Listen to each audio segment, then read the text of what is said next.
Imagina despertar en una tierra perfecta. El sol siempre brilla con la intensidad justa.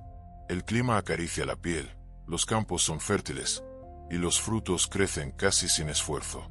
No hay enfermedad, no hay guerra, no hay dolor, solo paz, y la promesa de una vida larga y próspera.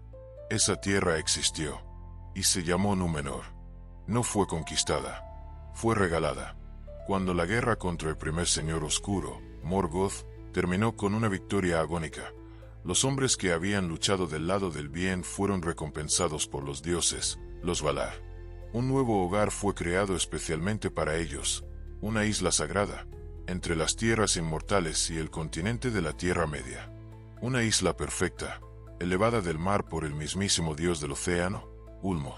Su nombre era Andor, la tierra del regalo. Pero no tardaría en ser conocida por su nombre en común, Númenor. Los primeros hombres que pisaron sus costas no eran cualquiera. Eran los Edain, los linajes humanos más nobles. Se les permitió vivir más tiempo que cualquier otro mortal. Aprendieron ciencias y artes directamente de los elfos de Tol Eressëa. Construyeron puertos. Navegaron mares que nadie antes se atrevió a surcar. En pocas generaciones, dominaron la arquitectura, la medicina, la astronomía. Fue la edad dorada de los hombres. Y su primer rey fue Elros, hermano de Elrond. Sí, ese Elrond. Elros eligió vivir como mortal, mientras que su hermano eligió la inmortalidad de los elfos. Así comenzó la dinastía real de Númenor. Bajo su gobierno, la isla floreció. Las ciudades crecían con armonía, fundiéndose con la naturaleza. Los númenoreanos se convirtieron en los más sabios, los más fuertes y los más longevos entre todos los hombres. Sus barcos cruzaban los océanos, llevando conocimiento, medicina y ayuda a los pueblos más débiles de la Tierra Media.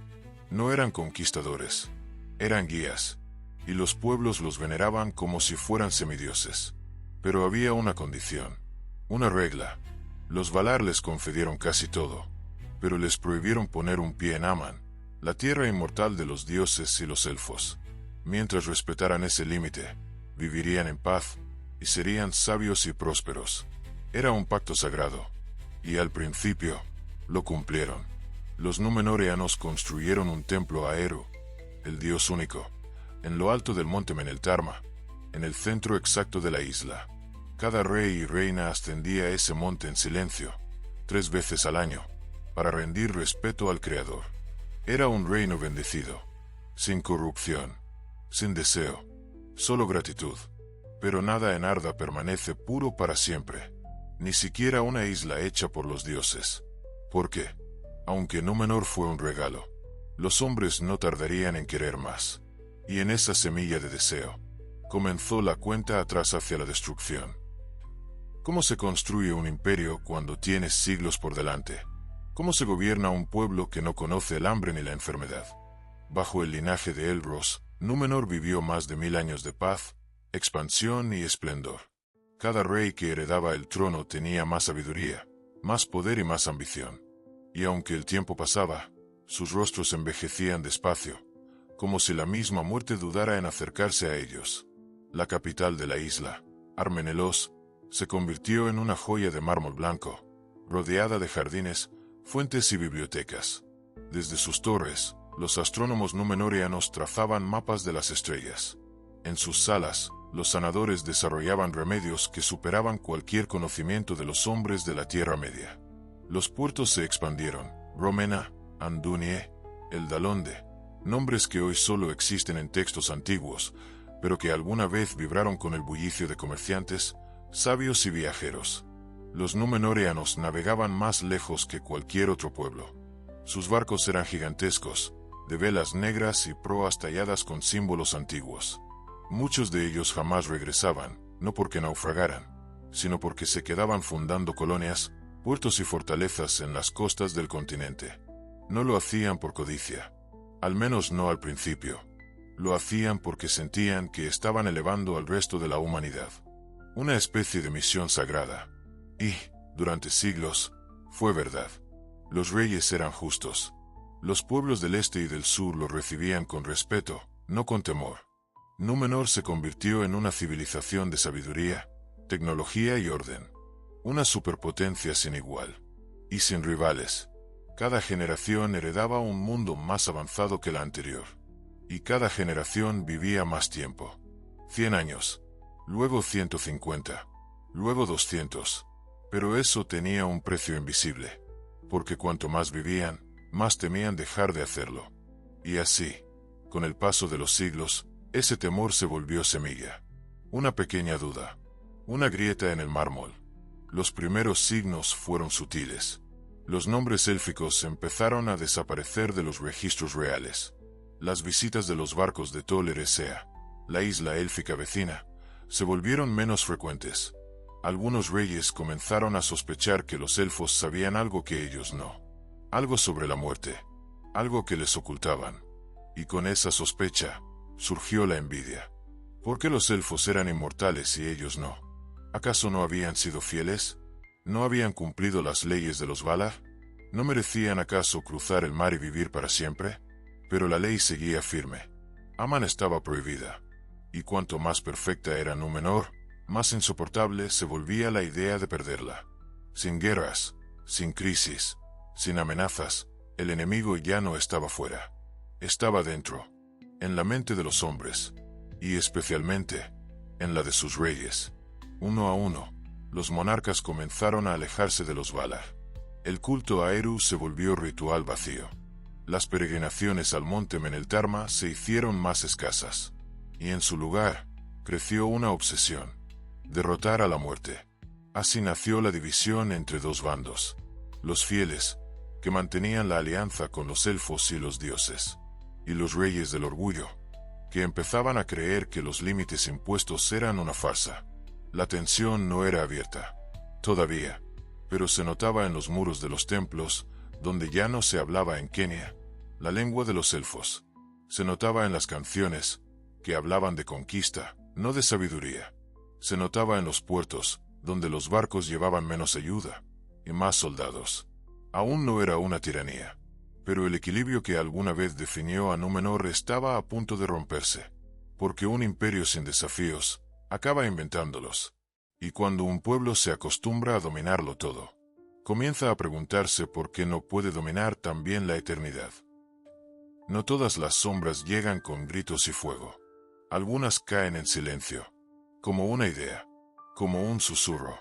Mientras Númenor alcanzaba su punto más alto, la oscuridad ya había comenzado a escurrirse por las grietas. Y tenía nombre: Sauron. Tras la derrota de Morgoth, su maestro, Sauron desapareció durante años. No se escondía, se preparaba.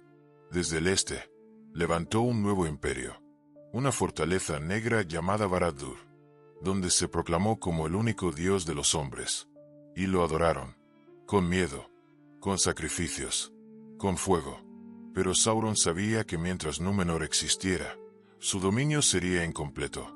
No podía vencerla por la fuerza. Así que lo intentó con algo mucho más poderoso: la sed de los hombres. Y encontró a su instrumento perfecto en Ar-Pharazôn, rey de Númenor. Orgulloso, inquebrantable, el más poderoso que jamás se sentó en el trono de Armenelos.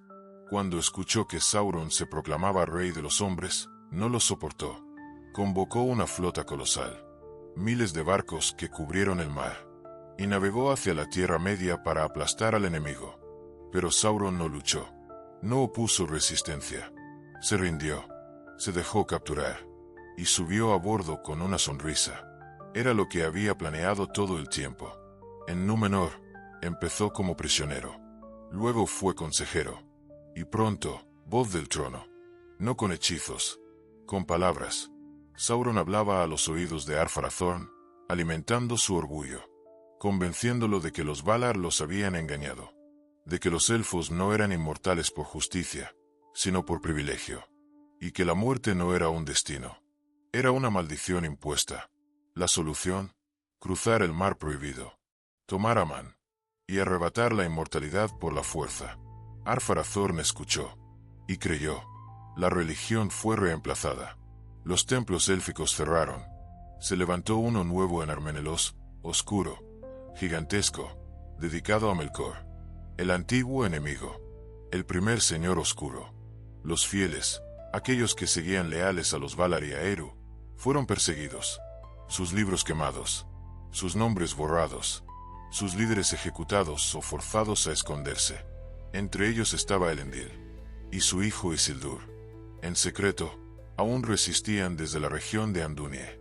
Sabían que la isla ya no era tierra de sabiduría, sino una trampa flotante. Los Númenóreanos, antes constructores, sanadores, exploradores, se habían convertido en colonizadores y tiranos. Sus flotas ya no llevaban ayuda, llevaban esclavos y armas.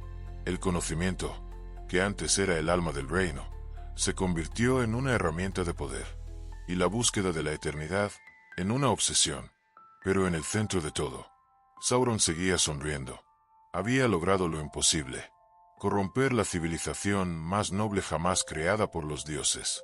No con espadas, con promesas. Y Ar-Pharazôn, cegado por el miedo a morir, se preparaba para el acto final: invadir Aman. Una acción que nadie, ni siquiera Morgoth, se atrevió a intentar. La oscuridad ya no se escondía. Había tomado el trono. Había tomado la isla. Y lo que venía ya no era corrupción, era castigo. Ar-Pharazôn fue el rey más grande de Númenor, el más poderoso, el más temido, y también el último. Su nombre significaba El Dorado. Y nadie, en toda la historia de los hombres, había comandado una flota tan vasta, ni gobernado una nación tan fuerte. Pero para él, nada de eso era suficiente. No quería gloria, quería eternidad. Bajo la influencia de Sauron, Ar-Pharazôn llegó a convencerse de que los Valar le temían, que si cruzaba el mar prohibido y ponía un pie en Aman, reclamaría la inmortalidad, no como un súbdito, sino como un conquistador. Sauron no necesitó empujarlo, solo lo susurró. Una idea, repetida lentamente, como veneno que gotea sin prisa. Y Ar-Pharazôn lo creyó. Ordenó construir la flota más grande jamás vista. Miles de naves, cada una con emblemas dorados, velas negras y remos tallados con símbolos antiguos. Los astilleros de Rōmena trabajaron sin descanso durante años. El cielo se volvió gris del humo. El mar, negro del alquitrán.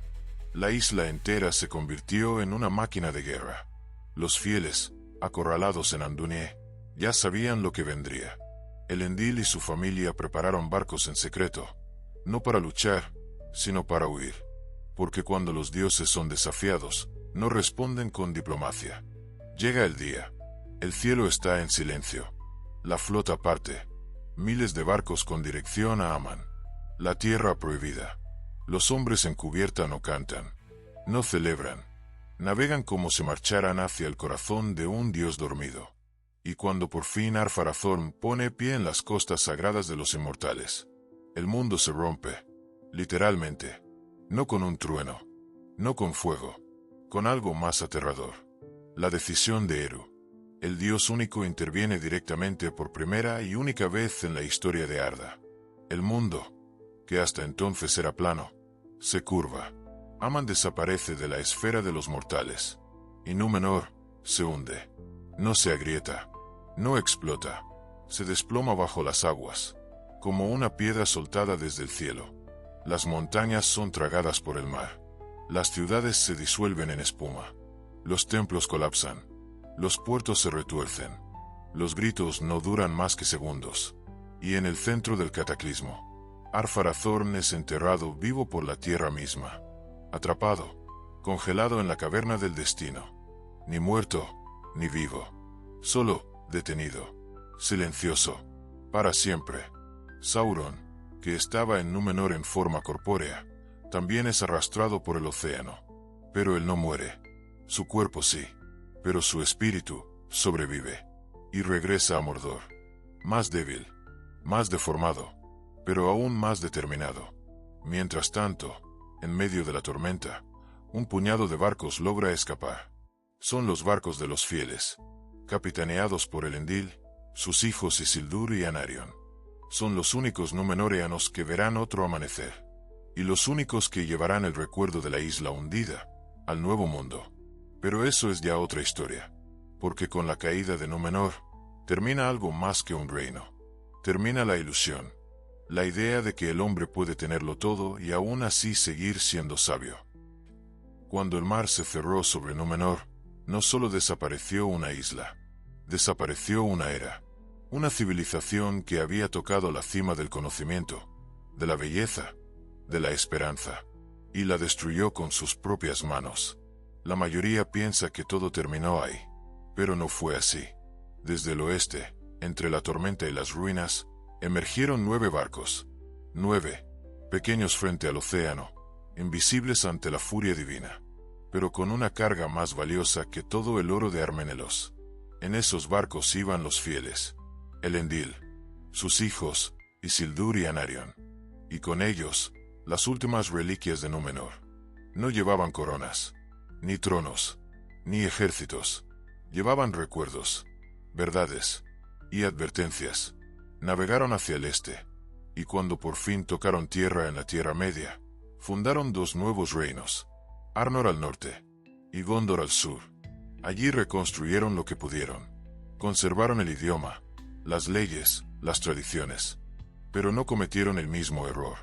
Elendil gobernó con humildad, y sus hijos defendieron Gondor como una tierra de refugio, no de conquista. Sin embargo, la sombra aún no había terminado su viaje, porque Sauron también sobrevivió. Su cuerpo había sido destruido en el hundimiento de Númenor, pero su espíritu, deformado y debilitado, volvió a tomar forma en Mordor. Allí forjaría un nuevo símbolo de poder, el Anillo Único, y con él buscaría someter a todos los pueblos libres de la Tierra Media. Pero ese ya no era el mundo de Númenor, era el mundo de sus herederos. Cuando la última alianza de elfos y hombres se formó para enfrentar a Sauron, en su vanguardia estaban ellos, los descendientes de los fieles, los hijos del mar. Fue Isildur quien cortó el anillo de la mano de Sauron. Fue su linaje el que se perdió, y luego renació en un rey llamado Aragorn. Sí, el rey que regresó, pero en sus venas aún fluía la sangre de Númenor, la sabiduría, el dolor y la lección, porque Númenor no fue solo una civilización perdida, fue una advertencia, un espejo. Nos enseña que ningún poder, por vasto que sea, está libre de caer, que el conocimiento sin humildad se pudre, y que la inmortalidad, cuando se convierte en obsesión, destruye todo lo que toca. Hoy, los restos de Númenor yacen bajo las olas, en el fondo del mar, olvidados por el tiempo, ignorados por el mundo.